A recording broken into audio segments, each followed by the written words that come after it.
আসসালামু আলাইকুম। ফাজিল আমলের অনলাইন তালিম থেকে বলা হচ্ছে, তালিম শুরু করা হচ্ছে। একায়েতে সাহাবা থেকে বলা হচ্ছে, ৯ হযরত উবাইর রাদিয়াল্লাহু আনহু এর উক্ত খেজুর খাওয়ার দীর্ঘ জীবন। বদরের যুদ্ধে হুজুর সাল্লাল্লাহু আলাইহি সাল্লাম একটি তাঁবুতে অবস্থান করিতেছিলেন।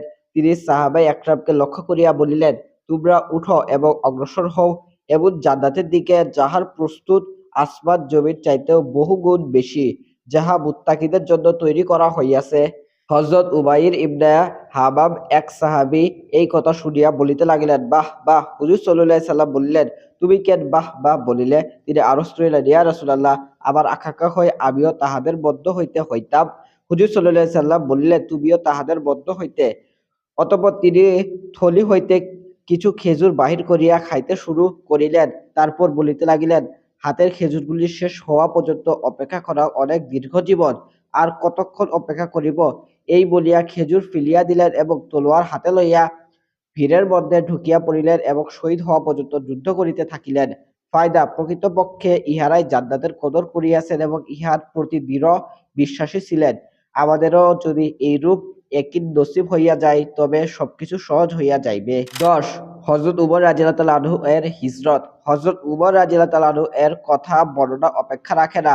ছোট ছোট শিশুরা পর্যন্ত তাহার বাহাদুরি সম্পর্কে জানে এবং তাহার সাহসিকতাকে স্বীকার করে। ইসলামের প্রাথমিক যুগে যখন সকল মুসলমানরা দুর্বল ছিল, তখন স্বয়ং হুজুর সাল্লাল্লাহু আলাইহি সাল্লাম ইসলামের শক্তি বৃদ্ধির জন্য হযরত উমর রাদিয়াল্লাহু তাআলা আনহু এর মুসলমান হওয়ার জন্য দোয়া করিয়াছেন, আর সেই দোয়া কবুলও হইয়াছে। হযরত আব্দুল্লাহ ইবনে মাসউদ রাদিয়াল্লাহু তাআলা আনহু বলেন, হযরত উমর রাদিয়াল্লাহু তাআলা আনহু এর ইসলাম গ্রহণের পূর্বে আমরা কাবা ঘরের নিকট নামাজ পড়িতে পারিতাম না।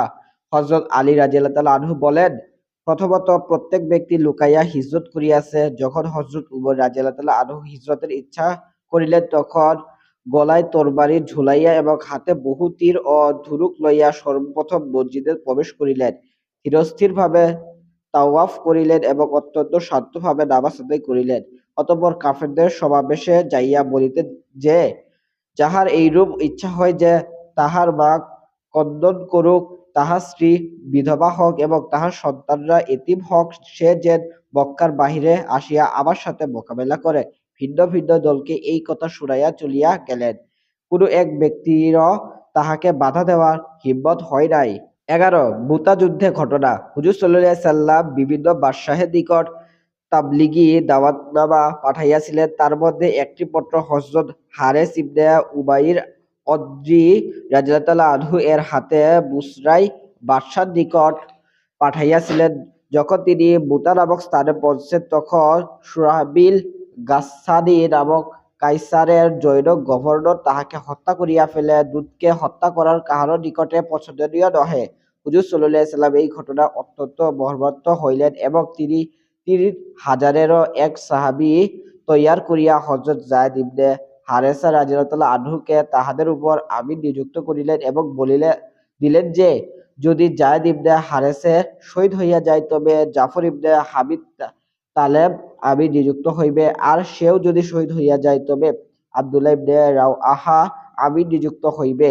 সেও যদি শহীদ হইয়া যায়, তবে মুসলমানগণ যাহাকে পছন্দ করে আমির বানাইয়া লইবে। এক ইহুদী এইসব কথাবার্তা শুনিয়াছিল। সে বলিয়া উঠিল, এই ৩ জন অবশ্যই শহীদ হইয়া যাইবেন, কেননা পূর্ববর্তী নবীগণের এই ধরনের কথার অর্থ ইহাই হইত। হুজুর সাল্লাল্লাহু আলাইহি সাল্লাম একটি সাদা ঝান্ডা তৈরি করিয়া হযরত যায়েদ রাদিয়াল্লাহু তাআলা আনহুকে দিলেন এবং নিজে এক জামাত সহকারে তাহাদেরকে বিদায় জানাইয়া গেলেন। বিদায় দানকারীগণ যখন শহরের বাহিরে গিয়া বিদায় জানাইয়া ফিরিবার সময় মুজাহিদদের জন্য দোয়া করিলেন যে, আল্লাহ তাআলা তোমাদেরকে নিরাপদে সফলতার সাথে ফিরাইয়া আনেন এবং সমস্ত বিপদ আপদ হইতে হেফাজত করেন।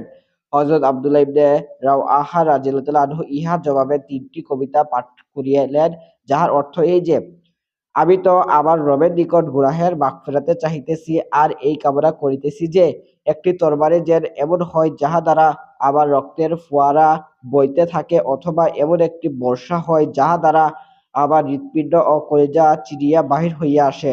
আর যখন মানুষ আমার কবরের নিকট দিয়া অতিক্রম করিবে, তখন যেন এই কথা বলে যে, হে গাজী, আল্লাহ তাআলা তোমাকে হেদায়েতপ্রাপ্ত ও সফলকাম করুক। আর বাস্তবিকই তুমি হেদায়েতপ্রাপ্ত ও সফলকাম ছিলে। অতঃপর তাহারা রওনা হইয়া গেলেন। সুরাহবিল তাহাদের এই রওনা হওয়ার কথা জানিতে পারিলে 1,00,000 সৈন্য একটি দল লইয়া মোকাবিলা করিবার জন্য প্রস্তুত গ্রহণ করিলেন। তাহারা আরো অগ্রসর হইয়া জানিতে পারিলেন যে রোম সম্রাট হিরাকল 1,00,000 সৈন্য লইয়া মোকাবিলা করিবার জন্য আসিতেছে। এই খবরে তাহারা একটু দ্বিধাগ্রস্ত হইয়া পড়িলেন যে এই বিরাট বাহিনীর সাথে মোকাবিলা করা হইবে নাকি হুজুর সাল্লাল্লাহু আলাইহি সাল্লামকে এই সম্পর্কে অবহিত করা হইবে। হযরত আব্দুল্লাহ ইবনে রাওয়াহা রাদিয়াল্লাহু আনহু হুঙ্কার দিয়া বলিলেন, হে লোক সকল, তোমরা কিসের ভয় করিতেছ? তোমরা কি উদ্দেশ্যে বাহির হইয়াছ? তোমাদের উদ্দেশ্যই তো হইল শহীদ হইয়া যাওয়া। আমরা কখনো শক্তি বা সংখ্যাগরিষ্ঠতার উপর নির্ভর করিয়া যুদ্ধ করি নাই। আমরা তো কেবল ওই দিনের কারণে যুদ্ধ করিয়াছি যাহা দ্বারা আল্লাহ তাআলা আমাদেরকে সম্মান দান করিয়াছেন। সমক্ষে অগ্রসর হও। দুইটি সফলতা যে কোনো একটি অবশ্যই লাভ করিবে, হয়তো শহীদ হইবে নতুবা বিজয়ী হইবে। এই কথা শুনিয়া মুসলমানগণ সাহসিকতার সাথে অগ্রসর হইলেন এবং বুধা নামক স্থানে পৌঁছিয়া যুদ্ধ শুরু হইয়া গেল। হযরত যায়েদ রাদিয়াল্লাহু আনহু পতাকা হাতে লইয়া যুদ্ধক্ষেত্রে উপস্থিত হইলেন। তুমুল যুদ্ধ শুরু হইল। সুরাহবিলের ভাই নিহত হইল এবং অন্যান্য সাথী পালাইয়া গেল। সুরাহবিল নিজেও পালাইয়া এক দুর্গে যাইয়া আশ্রয় গ্রহণ করিল এবং হিরাকলের কাছে সাহায্য চাহিয়া লোক পাঠাইল। হিরাকল প্রায় 2,00,000 সৈন্য পাঠাইল। প্রচণ্ড লড়াই চলিতে থাকিল। হযরত যায়েদ রাদিয়াল্লাহু আনহু শাহাদাত বরণ করিলেন। অতঃপর হযরত জাফর রাদিয়াল্লাহু আনহু পতাকা ধারণ করিলেন এবং নিজেই আপন ঘোড়ার পা কাটিয়া দিলেন, যাহাতে ফিরিয়া যাওয়ার কল্পনা মনে না আসে। অতঃপর কয়েকটি কবিতা পাঠ করিলেন, যাহার অর্থ এই যে, হে লোক সকল, জান্নাত কতই না সুন্দর, আর জান্নাতের নিকটবর্তী হওয়া কতই না উত্তম জিনিস, আর কতই না সুশীতল উহার পানি।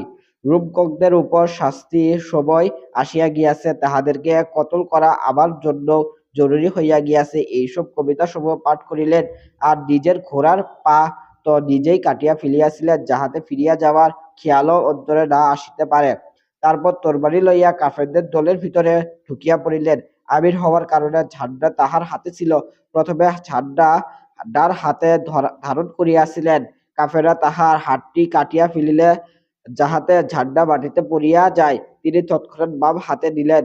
যখন বাম হাতও কাটিয়া ফেলিল, তখন উভয় বাহুর সাহায্যে পতাকাটা আটকাইয়া রাখিলেন এবং দাঁতের সাহায্যে দৃঢ়ভাবে উহা ধরিয়া রাখিলেন। এক ব্যক্তি পিছন হইতে হামলা করিয়া তাহাকে 2 টুকরা করিয়া দিল, ফলে তিনি মাটিতে লুটাইয়া পড়িলেন। ওই সময় তাহার বয়স ছিল 33 বছর। হযরত আব্দুল্লাহ ইবনে উমর রাদিয়াল্লাহু আনহু বলেন, পরে যখন আমরা অন্যান্য লাশ হইতে হযরত জাফর লাশ বাহির করিলাম, তখন তাহার শরীরে সমুখভাবে 90টি জখম দেখিতে পাইলাম। তাহাদের শাহাদাতের পর লোকেরা হযরত আব্দুল্লাহ ইবনে রাওয়াহকে ডাক দিলেন। তিনি বাহিনী এক করে গোশতের একটি টুকরা খাইতেছিলেন, কেননা 3 দিন যাবৎ কিছু মুখে দেওয়ার মতো মিলে নাই। ডাক শোনা মাত্রই তিনি গোশতের টুকরা ফেলিয়া দিয়া নিজেকে তিরস্কার করল, বললেন, জাফর তো শহীদ হইয়া গিয়াছে, আর তুমি দুনিয়া লইয়া মশগুল আছ। এই বলিয়া অগ্রসর হইলেন এবং ঝান্ডা লইয়া যুদ্ধ শুরু করিলেন। হাতের একটি আঙ্গুলে আঘাত লাগিয়া উহা ঝুলিতে লাগিল। তিনি আঙ্গুলটি পায়ের নিচে রাখিয়া জোরে সোরে হাত টান দিলেন, ইহা পৃথক হইয়া গেল।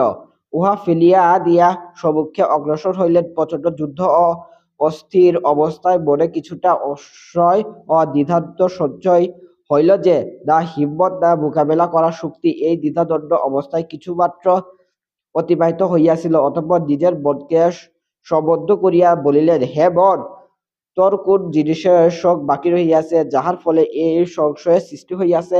যদি স্ত্রীর শখ থাকিয়া থাকে, তবে স্ত্রীর 3 তালাক।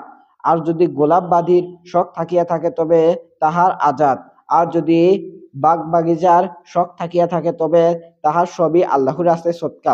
অতঃপর তিনি কয়েকটি কবিতা পাঠ করিলেন, যাহার অর্থ, আল্লাহর কসম, হে মন, তোমাকে সন্তুষ্টি চিত্রে হোক বা অসন্তুষ্টি চিত্রে হোক, যুদ্ধক্ষেত্রে অবতরণ হইতে হইবে। দীর্ঘ 1 যুগে তুমি নিশ্চিন্তে জীবন কাটাইয়াছ। চিন্তা করিয়া দেখো, শেষ পর্যন্ত তুমি 1 ফোঁটা বীর্যত লক্ষ্য করো। কাফেররা মুসলমানদের উপর চড়াও হইয়া আসিতেছে। তোমার কি হইয়াছে যে তুমি জান্নাতকে পছন্দ করিতেছ না? তুমি যদি কতল না হও, তবে এমনিতেই একদিন মরিবেই। এই বলিয়া ঘোড়া হইতে অবতরণ করিলেন। তাহার চাচাতো ভাই এক টুকরা গোস্ত আনিয়া বলিলেন, এইটুকু খাইয়া কবর সোজা করিয়া লও, কেননা কয়েকদিন যাবৎ তুমি কিছু খাও নাই। তিনি গোস্তের টুকরায় হাতে নিলেন, এমন সময় একদিক হইতে হামলার আওয়াজ আসিল। গোস্তের টুকরাটি ফেলিয়া দিলেন এবং তরবারি হাতে লইয়া ভিড়ের ভিতরে ঢুকিয়া পড়িলেন এবং শহীদ হওয়া পর্যন্ত তরবারি চালাইতে থাকিলেন। ফায়দা, সাহাবায়ে একরাম রাদিয়াল্লাহু আনহু এর পুরা জিন্দেগীর ইহাই নমুনা। তাহাদের প্রতি ঘটনায় এইরূপ, যাহা দুনিয়ার স্থায়িত্ব ও হীনতা এবং আখিরাতের প্রতি আগ্রহের শিক্ষা দেয়। সাহাবায়ে একরামের তো প্রশ্নই উঠে না। তাবেঈনগণও এই গুণে গুণান্বিত ছিলেন। একটি ভিন্ন রকম ঘটনা উল্লেখ করিয়া এই অধ্যায় শেষ করিতেছি। এতক্ষণ শত্রুর মোকাবিলা করার নমুনা দেখিয়াছি, এখন শাসকের সামনে হক কথা বলার একটি নমুনা দেখুন। নবী করিম সাল্লাল্লাহু আলাইহি সাল্লাম বলিয়াছেন, আফদলুল জিহাদি কালিমাতু হাক্কিন ইনদা সুলুতনা জারিন। সর্বোত্তম জেহাদ হইল জালেম বাদশাহের সামনে হক কথা বলা।